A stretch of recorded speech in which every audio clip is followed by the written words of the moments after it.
With the Pfizer, PFE, BioNTech, BNTX, booster guidance in the rearview mirror, the CDC and the country's other regulatory and public health agencies are gearing up to tackle Moderna's, mRNA, and eventually Johnson & Johnson's, J&J, booster filings for recipients of. Meanwhile, many have wondered why the U.S. is not following Europe's and Canada's lead in allowing mixing and matching of vaccine brands in order to be considered fully vaccinated or for booster dose. CDC Director Dr. Rochelle Walensky told Yahoo Finance that information is not too far. We're starting to see some of the mix and match data, she said, noting that studies are already underway.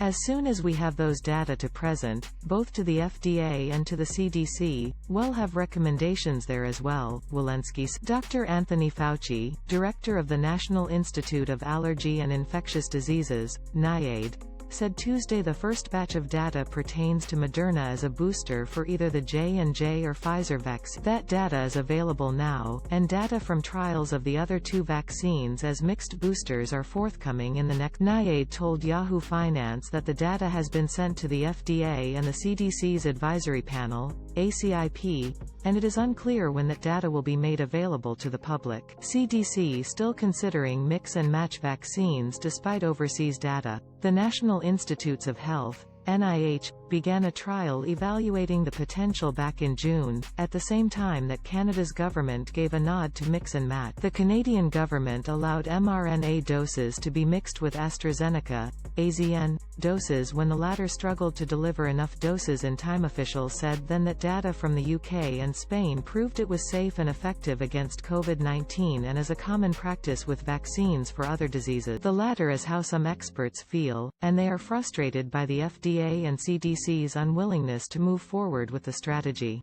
Dr. Aaron Carroll, a pediatrician and professor of pediatrics at Indiana University, recently made the comparison to annual flu shots. It's not as if each year we authorize a brand of flu shot. This system is not built right, Carroll told Yahoo Finance. This content is not available due to your privacy. Update your settings here to see it. Walensky cited not enough data to approve mix and match yet. Despite the overseas data available despite the availability of overseas data, which was the strategy used in authorizing Pfizer's third dose. The CDC's Vaccine Advisory Panel members, who met last week for Pfizer's vaccine, wanted to discuss mixing and matching, though there was no vote scheduled on the topic. The topic is also important as the U.S. is set to loosen restrictions on international travel next month and has had to consider countries who used non-FDA approved, authorized vaccines or those that allowed mixing and matching. Cruise lines have already had to contend with the issue and have asked the CDC to weigh in. Walensky said the Biden administration will decide by the time the travel restrictions are lifted.